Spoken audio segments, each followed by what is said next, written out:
नमस्कार, आप देख रहे हैं अलवर न्यूज। मैं हूं आपके साथ रुचि सोलंकी। नजर डाल लेते हैं आज की हेडलाइंस पर। जवाहर नगर में हुई सोने मकान में लाखों की चोरी, परिवार गया था अपने गांव। टीम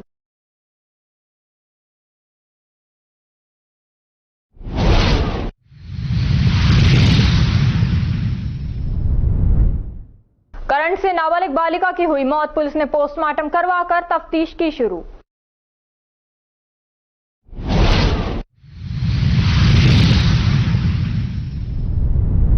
पार्षद सैनी का धरना दूसरे दिन भी रहा जारी, ठेका शर्तों के तहत सफाई कराने की मांग की।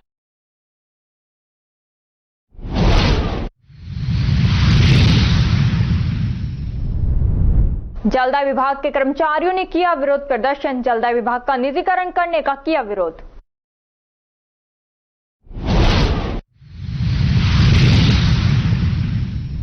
और अब खबरें विस्तार से। पाठ्यपुस्तक मंडल अलवर के मुख्य प्रबंधक जितेंद्र जजोरिया एवं उनकी टीम ने कबाड़े से पाइप खरीदकर तथा अनुपयोगी सामग्री का उपयोग करके नवाचार की एक नई मिसाल वाटर हार्वेस्टिंग सिस्टम के रूप में पेश की है। इसके लिए परिसर में स्थित खराब गड्ढे का उपयोग करके वाटर हार्वेस्टिंग का रूप दिया। बारिश के पानी को ढलान में लाकर खुदाई करवाकर पाइप को मिट्टी में दबा दिया तथा 2-3 पाइपों को एक पाइप से जोड़ दिया गया ताकि बारिश का संपूर्ण पानी टैंक में चला जाए। सरकारी कार्यालय में इस तरह का नवाचार वह पहले भी कई बार कर चुके हैं। उनके बिना लागत के इस हार्वेस्टिंग सिस्टम का मुख्य उद्देश्य भूजल का स्तर बनाए रखने में सहयोग करना है। उनके इस सिस्टम को सराहा जा रहा है तथा दूर दूर से लोग इसे देखने आ रहे हैं।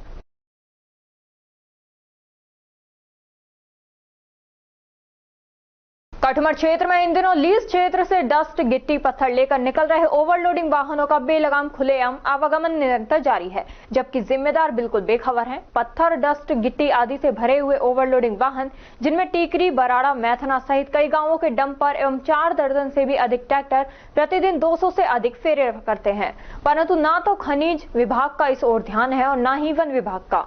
घाटरी अलीपुर लीज क्षेत्र से निकलने वाले ओवरलोडिंग वाहनों के पास प्रमाणिक दस्तावेज के रूप में रॉयल्टी से दी गई एक पर्ची मात्र होती है, जिसमें ना तो किसी फर्म अथवा ठेकेदार का नाम होता है और ना ही कोई रजिस्ट्रेशन नंबर और ना ही कोई अधिकृत हस्ताक्षर। अलवर भरतपुर बॉर्डर पर अलीपुर रॉयल्टी से प्रतिदिन सैकड़ों ओवरलोडिंग वाहन निकलते हैं, जिनके निरीक्षण के लिए कोई अधिकृत जिम्मेदार नहीं होने के कारण इनका दुस्साहस दिन प्रतिदिन बढ़ता ही जा रहा है। हरसौली कस्बे में बुधवार को बारिश अच्छी होने से उमस से लोगों को राहत मिली। पिछले कई दिनों से बारिश न होने की वजह से उमस हो रही थी। मंगलवार से मौसम बदला और हल्की बारिश हुई। बुधवार से ही रुक रुक कर कई बार बारिश हुई, जिससे लोगों को भारी उमस से राहत मिली। वहीं किसान गीलाराम जाट, भीम सिंह चौधरी, परसराम, थावरिया सैनी आदि ने बताया कि बाजरे की फसल पीली पड़ने लग गई थी। यदि कुछ दिन और बारिश नहीं होती तो बाजरे, कपास की खेती में काफी नुकसान होता। इसी तरह बारिश होती रही तो अच्छी फसल होगी और किसानों को आगे होने वाली फसल में भी बारिश से होने का काफी फायदा होगा। नगर विकास न्यास की शालीमार नगर आवासीय योजना के बाशिंदों ने सचिव नगर विकास न्यास को ज्ञापन देकर मकानों को तोड़फोड़ न करने, अवाप्ति से मुक्त किए जाने की मांग की है। ज्ञापन में कहा गया कि आराजी खतरा नंबर 496 रकबा 51 हेक्टेयर ग्राम बल्ला बोड़ा स्थित है। मौके पर रिहायशी मकान बनाए हुए हैं और सन 2012 से पहले से रह रहे हैं। मकान के कागजात, बिजली का बिल है जो कि आवासीय योजना बाद में बनी है। इससे पहले से ही यहाँ पर बस रहे हैं। पूर्व में भी कई बार अफसरों को अपनी व्यथा बता चुके हैं। यूआईटी चेयरमैन प्रदीप आर्य ने हमें आश्वासन दिया था कि आज आप सभी को नियमित करके पट्टे आवंटित कर दिए जाएंगे, अतः नियमित करके पट्टे दिए जाएं। हमारे मकानों से आवासीय योजना को कोई नुकसान नहीं होगा। ये सर बताइए कैसे आए हो यूआईटी? मेरा नाम दिनेश सैनी है। मैं अलवर शालीमार योजना जो यूआईटी की आप कॉलोनी है उसमें हम रहते हैं। और जब यूआईटी स्कीम उन्होंने घोषणा नहीं की उससे पहले से मकान से हम रह रहे हैं वहाँ पे, और हमारे पास सब चीज़ मौजूद है। घर की ज़मीन है, बिजली का बिल, स्थायी कनेक्शन, सब चीज़ मौजूद है। लेकिन उन्होंने अब तक हमें अभी यूआईटी में अवाप्त घोषित कर रखा है कि हम वहाँ अनलीगल रह रहे हैं। तो हमारी मांग यही है प्रशासन से कि हमें अनलीगल से हटा के हमें पट्टे दिए जाए। कितने वर्षों से नहीं मिले पट्टे आपको? पट्टे से हमको 15 साल तो घूमते घूमते हो गए। 2011-12 में जब भंवर जितेंद्र मंत्री था तब भी हम यहाँ आए थे, तब प्रदीप आर्य जी सेक्रेटरी थे। उसके बाद जब बीजेपी सरकार आई थी तो उस समय शेखावत जी यहाँ पे थे चेयरमैन। उन्होंने भी आश्वासन दिया था कि आपको हम रेगुलाइज कर देंगे, पट्टे दे देंगे। लेकिन अभी तक चक्कर ही चक्कर काटते जा रहे हैं। अभी तक कोई इनका वो नहीं है। अब भी आज भी हम सेक्रेटरी साहब से मिलने आए, उन्होंने भी ये बोला कि आपको हम पट्टे कोशिश कर लेकिन नहीं मिल पाएंगे। क्या आश्वासन दिया है? आश्वासन ये दिया है कि आप आते रहो, बस चक्कर काटते रहो। कहाँ से आए हो? शालीमार से आए हैं। क्या मामला है सर? मामला ये है कि हम लगभग 28-30 साल से रह रहे हैं वहाँ पे और पट्टे के लिए आए हैं। पहले भी कई बार आ चुके हैं और हमें कोई भी हमारी सुनाई नहीं होती। तो आज भी इसलिए आए थे, लेकिन आश्वासन ऐसा कुछ नहीं मिला। उन्होंने ये कहा है कि आप आते रहो और इसके बाद देखेंगे जो होगा। बाकी अभी कुछ ऐसा कुछ अब सेक्रेटरी महोदया ने क्या कहा है? हाँ जी, अब क्या कहा है मैडम ने? अब तो यही कहा है कि भाई पट्टे तो अभी नहीं मिलेंगे, लेकिन हम प्रयास कर सकते हैं। तो पूर्व सरकार रही थी जब आपने पट्टे के लिए आवेदन करा था? हाँ जी। तो क्या हुआ, नहीं मिले? नहीं, अभी तक कुछ नहीं हुआ। आते ही रहते हैं, वो तो हर बार ही आते हैं। हम साल 2 साल में आ जाते हैं यहाँ पे, लेकिन कुछ भी लेना। शुभ नाम आपका? धीरज मधुकर। खबरों में वक्त तो चला है एक छोटे से ब्रेक का। ब्रेक के बाद जल्द लौटेंगे, तब तक आप बने रहिए अलवर न्यूज के साथ। तेज दिमाग, पैनी नजर और निर्णय लेने की क्षमता आपको बनाती है देश का स्वर्णिम भविष्य। नरेंद्र तिवारी IAS एकेडमी, जो कि है सभी प्रतियोगी परीक्षाओं के लिए सर्वश्रेष्ठ संस्था, जहां का उन्नत माहौल और सही मार्गदर्शन आपको RAS, IAS, शिक्षक, REET, SSC, railway, Delhi police, Rajasthan police, SI, patwari, STC और B.Ed जैसी प्रतियोगी परीक्षाओं में सफलता का रास्ता दिखाएगा। अलवर की सर्वश्रेष्ठ प्रतियोगी संस्था Narendra Tiwari IAS academy, railway station के पास, लिटिल बर्ड स्कूल के पीछे, नेहरू नगर, अलवर।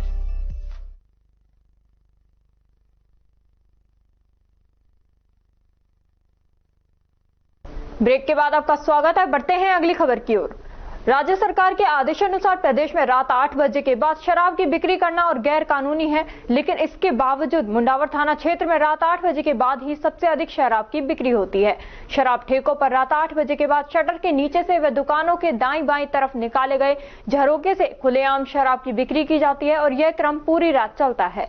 पुलिस एवं आबकारी विभाग के अधिकारियों की अनदेखी और मिलीभगत से शराब ठेकेदारों द्वारा खुलेआम देर रात तक 8 बजे बाद शराब बेची जा रही है। दुकानदारों को 8 बजे बाद शराब बेचने में ज्यादा फायदा है, क्योंकि वे निर्धारित समय के बाद शराब के दाम भी ज्यादा वसूलते हैं। दोनों महकमों के अधिकारियों पर मिलीभगत का सीधा आरोप इसलिए लगा रहे हैं क्योंकि मीडिया टीम के पास ऐसी तस्वीरें व वीडियो हैं जिसमें देर रात धड़ल्ले से शराब बिक रही है। मुंडावर थाना क्षेत्र के गांव पहल में 8 बजे बाद शराब बिक्री की सूचना मिलने पर मीडिया टीम ने 2 दिन तक शराब दुकानों पर 8 बजे बाद बेची जाने वाली शराब का स्टिंग किया। दोनों दिन रात 8 बजे बाद धड़ल्ले से शराब बिकती पाई गई। अब देखने वाली बात यह है कि जिम्मेदार अधिकारियों पर कोई कार्रवाई होती है या ये खेल ऐसे ही जारी रहेगा।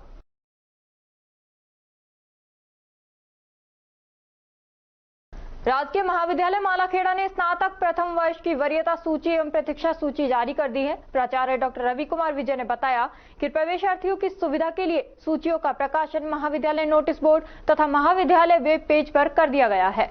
महाविद्यालय में प्रवेश के नोडल अधिकारी डॉक्टर रेणु शर्मा ने बताया कि जिन प्रवेशार्थियों का नाम वरीयता सूची अथवा प्रतीक्षा सूची में आया है वे ई मित्र के माध्यम से बधाई पत्र तथा प्रवेश आवेदन फॉर्म का प्रिंट लेकर अपने मूल दस्तावेजों TC, CC कैटेगरी, प्रमाण पत्र इत्यादि की मूल एवं स्वयं सत्यापित प्रतिलिपि के साथ महाविद्यालय में सत्यापन के लिए उपस्थित होंगे। दस्तावेजों के सत्यापन के पश्चात प्रवेशार्थी को अंतिम तिथि 25 जुलाई तक ई मित्र पर अपना प्रवेश शुल्क जमा करवाना होगा। यदि कोई प्रवेशार्थी अंतिम तिथि तक महाविद्यालय में अपने दस्तावेजों का सत्यापन या सत्यापन के पश्चात अंतिम तिथि तक ई मित्र पद तक प्रवेश शुल्क जमा नहीं करवाता है तो वह प्रवेश प्रक्रिया से बाहर हो जाता है।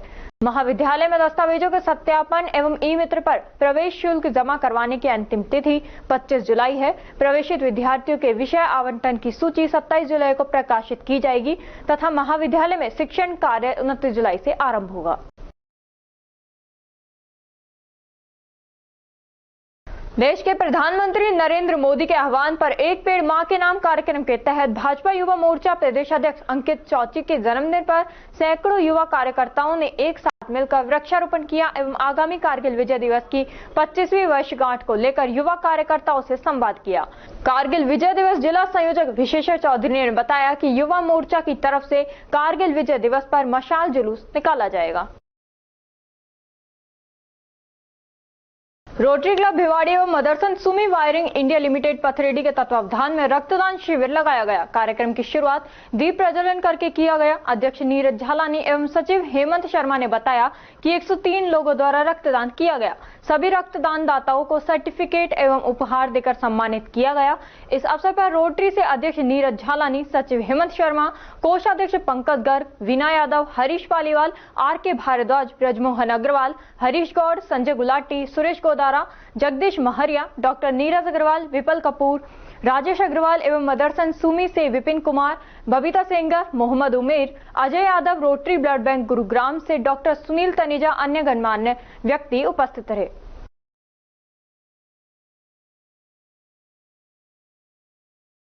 NP-NCD कार्यक्रम के तहत नेशनल NCD पोर्टल पर स्क्रीनिंग, फॉलोअप का डाटा इंद्राज व आभा ID बनाने के लिए मुख्य चिकित्सा एवं स्वास्थ्य अधिकारी डॉक्टर योगेंद्र कुमार शर्मा एवं उप मुख्य चिकित्सा एवं स्वास्थ्य अधिकारी स्वास्थ्य डॉक्टर महेश बैरवा की अध्यक्षता में शहरी प्राथमिक स्वास्थ्य केंद्र NEV मूंगसका एवं शिवाजी पार्क के चिकित्सा अधिकारी PHM, ANM एवं आशा सहयोगिनियों की समीक्षा बैठक आयोजित की गई। इस दौरान बैठक में मुख्य चिकित्सा एवं स्वास्थ्य अधिकारी डॉक्टर योगेंद्र कुमार शर्मा ने कहा कि जिला स्तर से पत्र एवं व्हाट्सएप ग्रुप के माध्यम से निर्देश प्रदान किए गए थे कि जिले के चिकित्सा संस्थानों पर आने वाले प्रत्येक 30 वर्ष की आयु से अधिक के व्यक्ति जो गैर संचारी रोगों से ग्रसित मरीना स्क्रीनिंग का कार्य 100% करने के निर्देश दिए।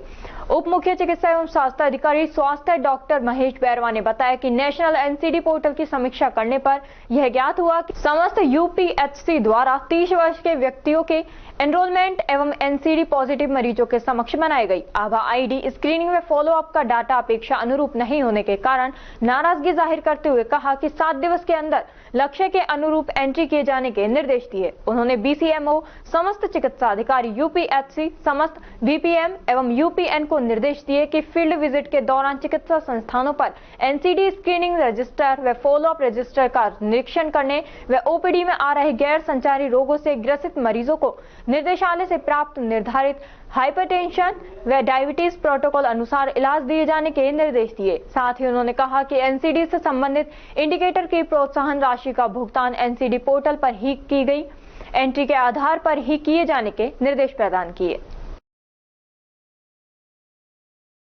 कटमर के ड्योठाना गांव में देर रात्रि कुएं में गिरी हुई गाय को ग्रामीणों ने 5 घंटे की भारी मशक्कत के बाद JCB की मदद से बाहर निकाला। समाज सेवी ग्रामीण हेतराम चौधरी ने बताया कि सहाड़ी ग्राम पंचायत के गांव ड्योठाना में रात्रि करीब 11 बजे कुएं में गाय गिर गई, जिसे 5 घंटे की भारी मशक्कत के बाद JCB की मदद से ग्रामीणों ने गाय को बाहर निकाला। इस दौरान विक्रम सिंह, सौरभ मीणा, वीर सिंह, उमेश, धर्म सिंह, पप्पू सिंह, नितिन मीणा, भूपेंद्र चौधरी, उपेंद्र चौधरी, बोलू जाट आदि मौजूद रहे। राजस्थान शारीरिक शिक्षा शिक्षक संघ ब्लॉक कटमर की ओर से मुख्य ब्लॉक शिक्षा अधिकारी कैलाश मीणा का स्वागत किया गया। शारीरिक शिक्षक शिवोराम सोनी ने बताया कि मुख्य ब्लॉक शिक्षा अधिकारी कैलाश चंद मीणा का कार्यकारिणी के पदाधिकारी व सदस्यों ने साफा व पुष्प माला पहनाकर स्वागत किया गया। इस मौके पर अतिरिक्त ब्लॉक शिक्षा अधिकारी उमेश जैन व ब्लॉक के समस्त शारीरिक शिक्षक उपस्थित रहे। नगर निगम अलवर में वार्ड 3 के पार्षद रमेश सैनी ने ठेका शर्तों के अनुसार सफाई कराने की मांग को लेकर नगर निगम में मंगलवार से धरना शुरू कर दिया था। आज धरने का दूसरा दिन है। पार्षद का कहना है कि निगम की ओर से ठेका शर्तों के अनुसार सफाई नहीं कराई जा रही है। ठेका कंपनी के खिलाफ कई बार शिकायतें की पर उस पर पेनल्टी नहीं लगाई गई। इसी का विरोध करने के लिए धरना शुरू किया गया है। उन्होंने कहा ठेके के हिसाब से उनके वार्ड में सफाई नहीं हो रही। नगर निगम द्वारा सफाई कर्मचारी उनके वार्ड में पूरे नहीं दिए जा रहे हैं। इसके अलावा सफाई कर्मचारियों का नगर निगम बीमा नहीं करवा पा रही है और उनको संसाधन भी उपलब्ध नहीं कराए जा रहे हैं। उन्होंने कहा उनके वार्ड में नाले सड़कों की सफाई नहीं हो पा रही है।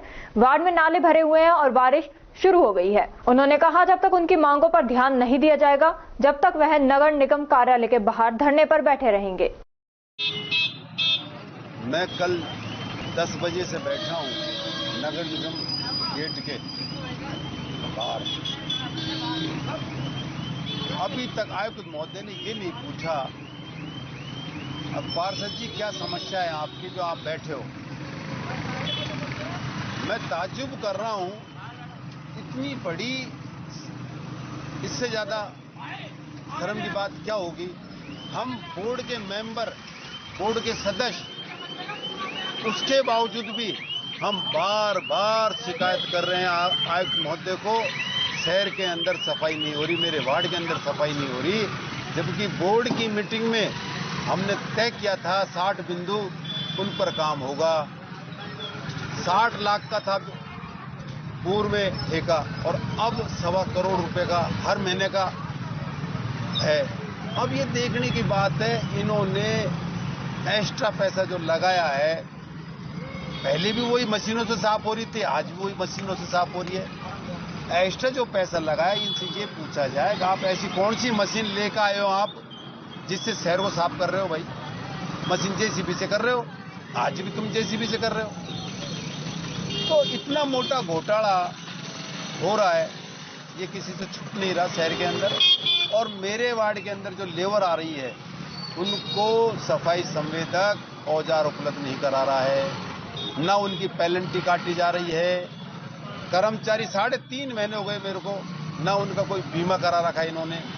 अगर नाले में उतरते हैं, नाली में उतरते हैं, अगर कोई सांप छोड़ो का खा जाए तो उनका दुर्घटना बीमा, तो जो भी बीमा कराना था इनने बीमा नहीं करा रखा। सबसे बड़ी बात तो ये देखो, कौन सा वार्ड है? वार्ड नंबर 3 है।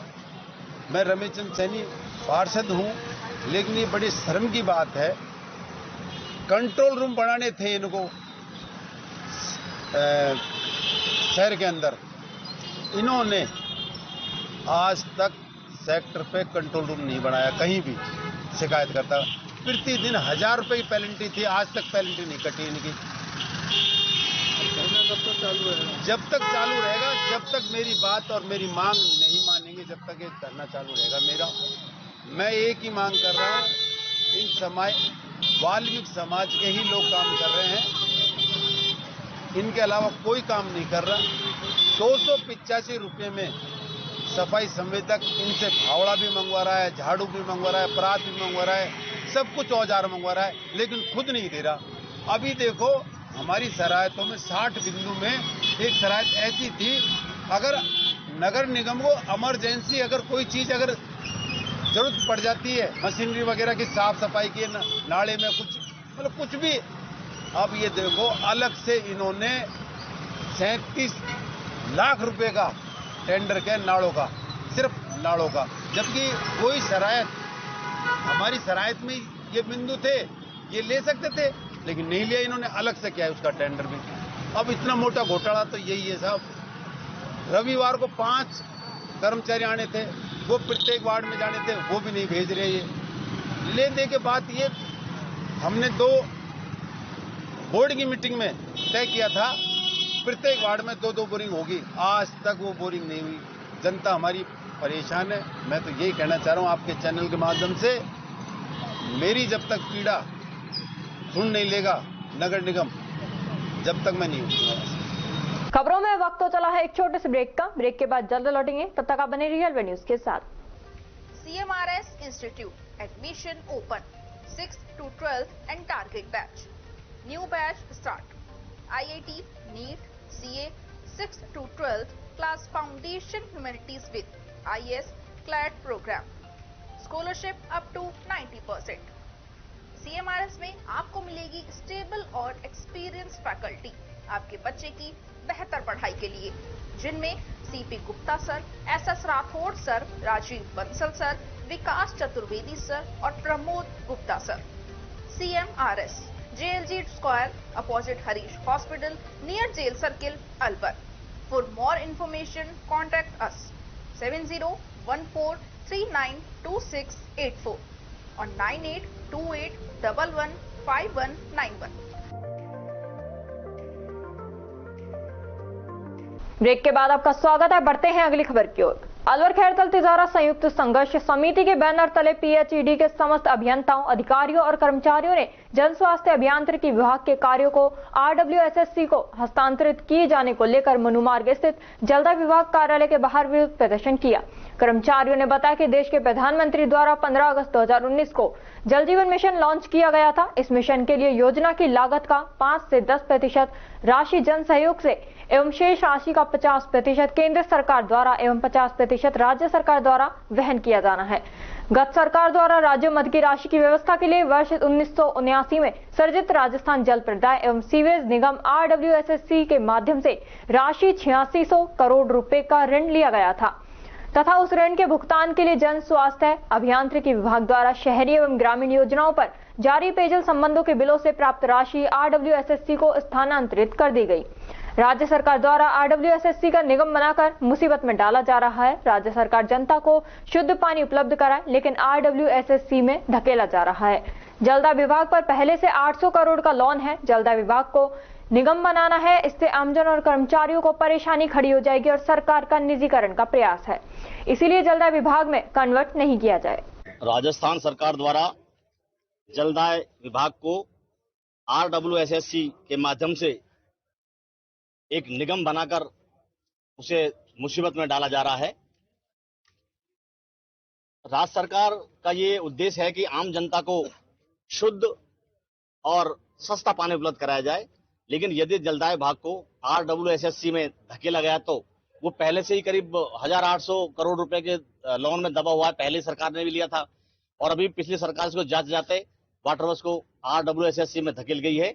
और यदि इस प्रकार का अगर वाटर वर्क्स को उसमें निगम बनाया गया तो सरकार का उद्देश्य मात्र लोन लेना है और लोन लेकर उसको वाटर वर्क्स को RWSSC में धकेल करके एक निगम बनाना है, जिससे कर्मचारी और आम जनता के लिए भी बड़ी परेशानी पैदा हो जाएगी। क्या एक निजीकरण की ओर प्रयास है सरकार? ये सरकार का निश्चित से, हाँ बिल्कुल, सरकार का निजीकरण की ओर एक प्रयास है और हम इस प्रयास को पूरा नहीं होने देंगे।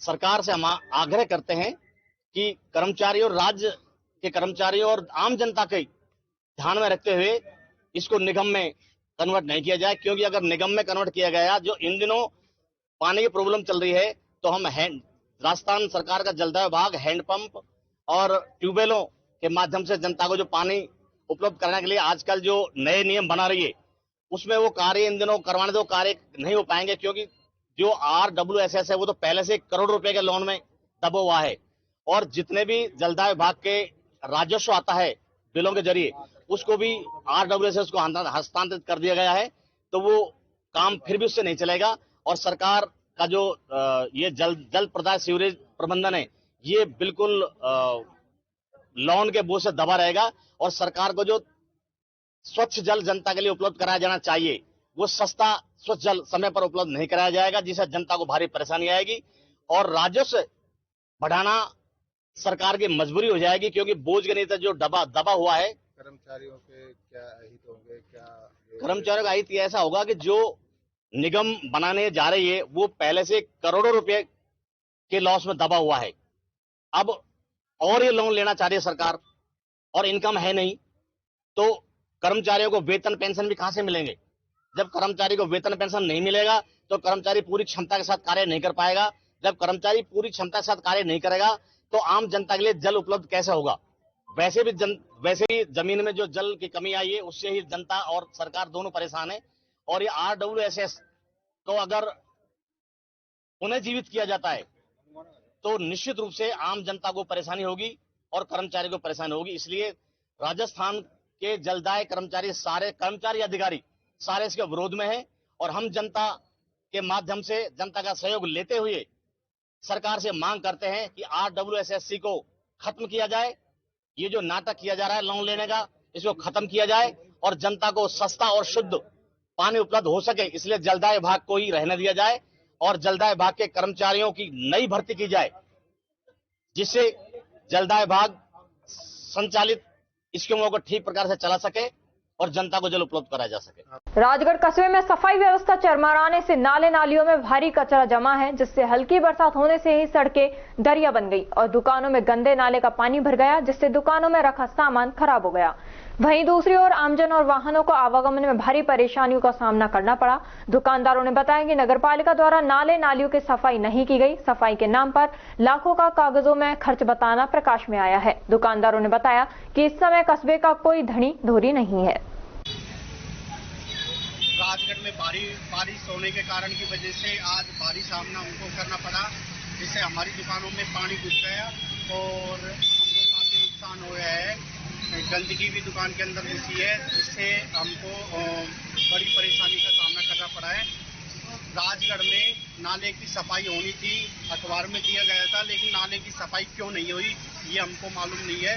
राजगढ़ में सरकारी हॉस्पिटल के सामने पानी का भराव रहा है, जिससे पब्लिक को भी बहुत परेशानी रही। अलवर जिले में ग्राम पंचायत स्तरों पर नियुक्त सहायक पंप चालकों ने वेतन विसंगति की मांग को लेकर एसडीएम सिटी बेना, महावर एवं जलदाय विभाग के अतिरिक्त मुख्य अभियंता ललित करोल को ज्ञापन दिया। ज्ञापन में सहायक पंप चालकों ने सरकार से नियमित करने की मांग की। पंप चालकों ने सरकार को चेतावनी देते हुए कहा कि सरकार की ओर से हमारी मांगे नहीं मानी गई तो 29 जुलाई से पंप ट्यूबवेलों पर तालाबंदी कर हड़ताल करेंगे। बताइए। हम जनता जल योजना पंप चालक हैं, पूरे जिले से आए हैं। हमारा नियमितीकरण की मांग चल रही है सर। हमको 74 से 10 के हिसाब से पेमेंट मिल रहा है, वो भी समय पर नहीं मिलता है। और बाकी लोग तो ऐसे जिनको अभी तक पेमेंट मिला भी नहीं है। तो हमारी मांग है कि हमको नियमित किया जाए और हम सरकार से यही मांग कर रहे हैं कि हमको नियमित किया जाए। सन 1994 से हम काम कर रहे हैं। आप तो नियमित करने की बात कर रहे हो, सरकार तो निजीकरण कर रही है खुद ही जलदाय विभाग का। अब सब निजीकरण तो ये तो अब सरकार तो फिर नियमित कैसे हो रहा है? उसका भी विरोध हो रहा है पूरे राजस्थान में। जयपुर में धरना प्रदर्शन चल रहा है। किशन सैनी।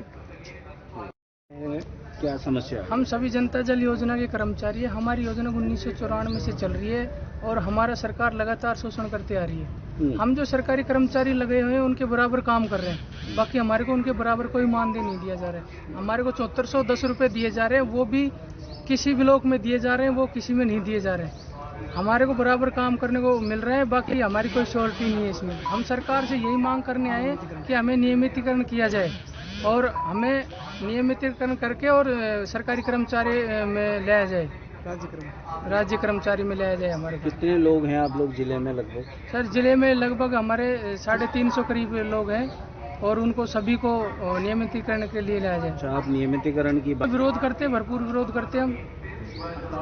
नाम क्या आपका? मेरा नाम धर्मवीर प्रजापति है, मैं मुंडावर ब्लॉक से आया हूँ।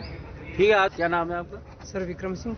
क्या समस्या आ रही है आप लोगों को? सर हमें 1994 से हमारी जनता जल योजना कर्मचारी काम कर रहे हैं, जिसमें लीकेज भी ठीक करते हैं और जो भी समस्या होती है उसको कर्मचारी ठीक करता है, ना कि कोई ठेकेदार।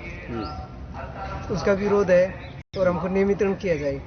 जब आप लगे थे इस योजना के तहत तो क्या आपको नियमितीकरण का कोई आश्वासन दिया गया था? उसमें रूल्स फॉलो करते टाइम लिखा हुआ था कि आप लोग एज ए संविदा सर उसमें ये लिखा गया था जी, अक्सर हम ये मानदेय के अनुसार कार्य करते हैं, विभाग के आदेश के अनुसार कार्य करते रहेंगे। आपको परमानेंट करने की बात थी उस दौरान कोई? नहीं सर, ऐसी कोई बात नहीं। अब आप यहाँ पे आए, अब क्या बोला गया आपसे? यहाँ पे आप मिले ऊपर अधिकारियों से, क्या जवाब दिया उन्होंने? अधिकारियों ने एथर कंपनी ने अलवर शहर में अपना नया फैमिली इलेक्ट्रिक स्कूटर रिस्टाल लॉन्च किया है। यह एक इलेक्ट्रिक व्हीकल है। इसकी केवल लुक ही नहीं, फीचर्स भी काफी कमाल के हैं। इसके पीछे की तरफ एलईडी डीआरएल लाइट है जो स्कूटर के तीनों डायरेक्शन की तरफ होती है। साथ ही स्कूटर में एक टच स्क्रीन पैनल भी है और गूगल भी है। स्कूटर की सीट में बैठने के लिए काफी स्पेस है। स्कूटर के पीछे बैठने वाले व्यक्ति को फुट रेस्ट भी दिया गया है तथा इसके सामने की तरफ एक टेलीस्कोपिक सस्पेंशन है। सेफ्टी के लिए डिस्लेट है। सेल्स मैनेजर दामिनी ने अलवर न्यूज को बताया कि बैटरी 50 मिनट में 80% बैटरी चार्ज हो जाती है। चार्ज की कीमत ₹1 मिनट और 18% जीएसटी है। बैटरी की 5 साल की वारंटी है। अलवर शहर में मनुमार्ग और दिवाकरी सहित 3 जगह चार्जिंग स्टेशन है। एक बार चार्ज करने पर 159 किलोमीटर चलती है। 80 किलोमीटर की स्पीड है। उन्होंने बताया कि एथर कंपनी टेक्नोलॉजी के लिए जानी जाती है। इस स्कूटर में सेफ्टी का ध्यान रखा गया है। एथर ने आज अपनी नई स्कूटी लॉन्च की है। जानेंगे उसके फीचर के बारे में और उसकी परफॉर्मेंस के बारे में। मैम, आज एथर ने नई स्कूटी लॉन्च की है, तो उस स्कूटी का नाम क्या है और क्या? नमस्ते, मेरा नाम दामिनी है, मैं यहाँ सेल्स मैनेजर हूँ एथर में। तो आज एथर ने रिस्टा की लॉन्चिंग की है। ये एक परफेक्ट फैमिली स्कूटर है। एथर कंपनी हमेशा अपने परफॉर्मेंस, बिल्ड क्वालिटी, पावर और नई नई टेक्नोलॉजी के लिए जाना गया है। तो आज इसलिए एथर ने एक फैमिली की जो जरूरत को ध्यान में रखते हुए रिस्टा स्कूटर लॉन्च किया गया है। इसमें स्पेस, सेफ्टी और स्मार्ट फीचर को ध्यान में रखते हुए बनाया है। स्पेस की बात करें तो फर्स्ट इन सेगमेंट इसमें लार्जेस्ट सीट दिया गया है। 34 लीटर का इसमें बूट स्पेस आपको दिया गया है और फैमिली स्कूटर है तो सेफ्टी का भी पूरा ध्यान गया है। इसमें स्पीड कंट्रोल, फोल सेफ, मैजिक ट्विस्ट जैसे काफी सेफ्टी फीचर दिए हुए हैं। इसके साथ ही स्मार्ट फीचर जो कि Google map, music call alert, ये सारे फीचर्स इसमें दिए गए हैं। एवरेज और बैटरी की बात करें तो उसमें कितना बेटर है? ये एक बेहतरीन फैमिली स्कूटर है। इसका रेंज 159 किलोमीटर का है। इसका स्टार्टिंग प्राइस 1,09,999 से स्टार्ट है।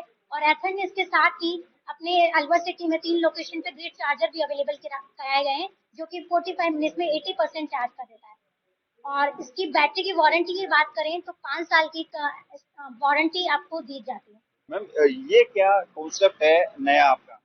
सर ये एथर को बिल्कुल सब सेगमेंट से अलग दिखाने के लिए ये एथर ने सबसे पहले कस्टमर की सर्विस को ध्यान में देते हुए ये एथर फास्ट चार्जिंग का स्टेशन बना हुआ है। इसके अलावा ये 2 जगह पे हो रहे हैं। एक तो हमारा मनु मार्ग पर लोकेशन पर है, इसके अलावा दिवाकरी में है। 3 लोकेशन पे अभी है और एज पर पब्लिक रिक्वायरमेंट 2 लोग रहेंगे। तो इसमें क्या चार्जिंग का क्या खर्चा और कितनी जल्दी चार्ज कर देता है? सर ये 45 मिनट्स में 80% चार्ज कर देता है और इसका पर मिनट ₹1 और 18% GST है चार्ज पर मिनट। तो ये पैसा कैसे कटेगा पर मिनट? इसमें स्वैप सिस्टम है? हाँ, ये स्वैप सिस्टम है। ये मोबाइल में एक एथर कनेक्ट ऐप है, उससे ये स्कैन होके चार्ज कर जाता है। आप देख रहे हैं अलवर में, और ये देखिए आप एथर कितनी अच्छी सुविधा है अलवर वासियों के लिए लेके आया है। और 3 स्टेशन है, घर से आप निकले हैं, आपकी बैटरी डाउन हो जाती है तो आप इन सेंटरों पर जाकर अपनी बैटरी सस्ते दाम में ₹1 में आप 80% चार्ज कर सकते हैं। राजगढ़ कस्बे के वार्ड नंबर 31 में स्थित सूखे कुएं में एक श्वान के गिरने की सूचना वार्ड पार्षद सीमा सैनी के पति सोनू सैनी एवं नगर पालिका SI राम हेत द्वारा जुगनू तंबोली को दिए जाने पर नगर पालिका कर्मचारी जुगनू तंबोली अपनी टीम के अनिल, नरेश, संदीप सहित अन्य सदस्यों को लेकर मौके पर पहुंचे, जहां पर उन्होंने मशक्कत कर सूखे कुएं से जिंदे कुत्ते को बाहर निकालकर छोड़ दिया।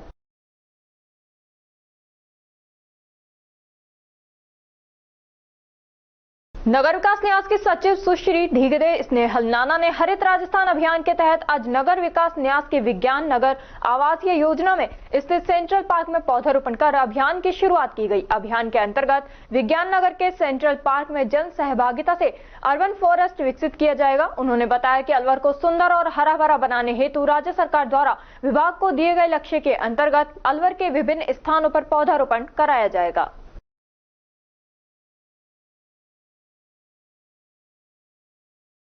अलवर जिला कलेक्टर आशीष गुप्ता ने जिले से जुड़ी बजट घोषणाओं की प्रगति की समीक्षा बैठक लेकर अधिकारियों को निर्देश दिए कि भूमि आवंटन की कार्यवाही त्वरित करावें तथा प्रत्येक कार्य की समय सीमा तय करते हुए यथाशीघ्र कार्य प्रारंभ कराएं। जिला कलेक्टर ने विभागीय अधिकारियों को निर्देश दिए कि बजट घोषणाओं के क्रियान्वयन हेतु कार्य प्रारंभ करें तथा हर सप्ताह की प्रगति रिपोर्ट भिजवाएं।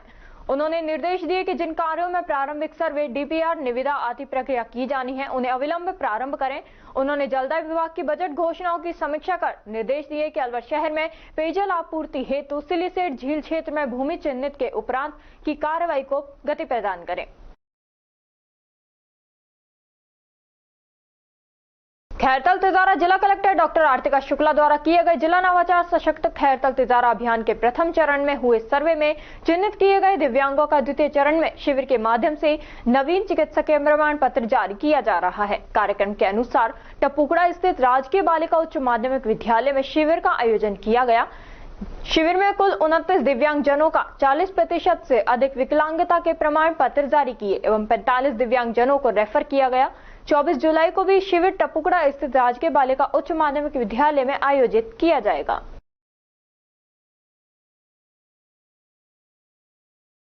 अलवर शहर के स्टेशन रोड स्थित गौशाला मंदिर में भोलेनाथ का अद्भुत श्रृंगार किया गया। सावन के पर्व के उपलक्ष्य पर प्रत्येक दिन भोले का श्रृंगार का संकल्प करते हुए प्रिया डाटा द्वारा श्रद्धापूर्व किया गया है। नियमित टीकाकरण सुदृढ़ीकरण के लिए डॉक्टर योगेंद्र शर्मा मुख्य चिकित्सा एवं स्वास्थ्य अधिकारी अलवर की अध्यक्षता में कार्यशाला का आयोजन किया गया। इस दौरान मुख्य चिकित्सा एवं स्वास्थ्य अधिकारी डॉक्टर योगेंद्र शर्मा ने जिन चिकित्सा संस्थानों पर डिलीवरी नहीं हो रही है उन संस्थानों पर आवश्यक मूलभूत सुविधाएं उपलब्ध कराते हुए डिलीवरी कराने हेतु निर्देशित किया। डॉक्टर मंजू शर्मा जिला प्रजनन एवं शिशु स्वास्थ्य अधिकारी अलवर ने संस्थागत डिलीवरी, पूर्ण टीकाकरण, ANC रजिस्ट्रेशन, 4 ANC जांच, मिजल्स रूबेला एलिमिनेशन, प्रधानमंत्री सुरक्षित मातृत्व अभियान, जननी सुरक्षा योजना, राजश्री योजना आदि की sector wise sub centre wise विस्तृत समीक्षा की गई एवं 100% उपलब्धि अर्जित करने हेतु समस्त खंड मुख्य चिकित्सा अधिकारियों को निर्देशित किया गया। डॉक्टर मंजू शर्मा, जिला प्रजनन एवं शिशु स्वास्थ्य अधिकारी अलवर ने नियमित टीकाकरण के लिए आशा, एएनएम चिकित्सा अधिकारी से लेकर ब्लॉक खंड मुख्य चिकित्सा अधिकारी तक के उत्तरदायित्व पर प्रकाश डाला और मिशन मोड पर टीकाकरण को मजबूत करने का आह्वान किया तथा कार्यशाला में पुख्ता माइक्रो प्लानिंग से टीकाकरण को सशक्त करने के निर्देश दिए। आरसीएचओ डॉक्टर शर्मा ने शून्य डिलीवरी वाले चिकित्सा संस्थानों की ब्लॉक वाइज समीक्षा की गई। जिन संस्थानों पर कार्मिक एवं भवन की सुविधा उपलब्ध है उन संस्थानों में आशा, एएनएम चिकित्सा अधिकारी को टीम वर्क के रूप में कार्य योजना बनाकर डिलीवरी शुरू करवाने के लिए निर्देशित किया गया। कार्यशाला में जननी सुरक्षा योजना एवं राजश्री योजना के लंबित भुगतानों पर विस्तृत चर्चा करते हुए भुगतान लंबित रहने के कारणों का निस्तारण कर समस्त बीसीएमओ को 100% भुगतान करने हेतु निर्देशित किया गया। कार्यशाला में समस्त खंड मुख्य चिकित्सा अधिकारी, ब्लॉक कार्यक्रम प्रबंधक, बीएनओ एवं जिला स्तरीय समस्त अधिकारी एवं सांख्यिकी कार्मिक उपस्थित रहे।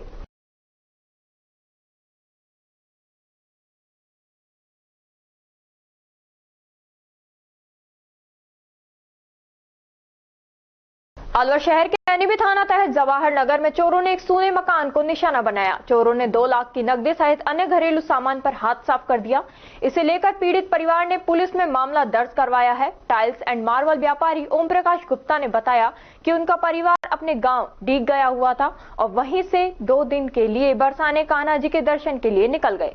पीछे से चोरों ने मकान का ताला तोड़कर अलमारी में रखे 2 लाख की नकदी और अन्य घरेलू सामान पर हाथ साफ कर दिया। पीड़ित ने थाने में मामला दर्ज करवा दिया है। मेरा नाम ओम प्रकाश गुप्ता है। रुद्राक्ष टाइल्स के नाम से मेरी 200 फुट पे शॉप है और मैं 2 दिन के लिए बरसाने गया हुआ था, शुक्रवार और शनिवार को 19 तारीख को। जब मैं यहाँ पे लौट के आया था 21 तारीख को रविवार को शाम को, तो घर का सारा सामान मेरा फैला हुआ था और घर से जब मैं अंदर घुसा तो गेट के ताले टूटे हुए थे और समथिंग 2 लाख रुपए कैश, कुछ पाजेब और बच्चे की एक घड़ी और रसोई में से कुछ ड्राई फ्रूट वगैरह, ये सारे सामान उठा के ले गए। मैसेज के भी कुछ पेमेंट और सामान था वो भी ले गए। इसकी मैंने एनबी थाने में रिपोर्ट भी करा दी है और ये 200 फुट पे जवाहर नगर है, फ्रेंच गार्डन के जस्ट पीछे। क्या मकान नंबर आपका? मकान नंबर मेरा 24A जवाहर नगर। कोई सीसीटीवी वीडियो सामने आया था? नहीं, अभी तो ऐसा कुछ नहीं है। बाकी पुलिस वाले कह रहे हैं कि हम इसकी इंक्वायरी कर रहे हैं जल्द। और खबरों में बस इतना ही। तब तक आप बने रहिए अलवर न्यूज के साथ। नमस्कार।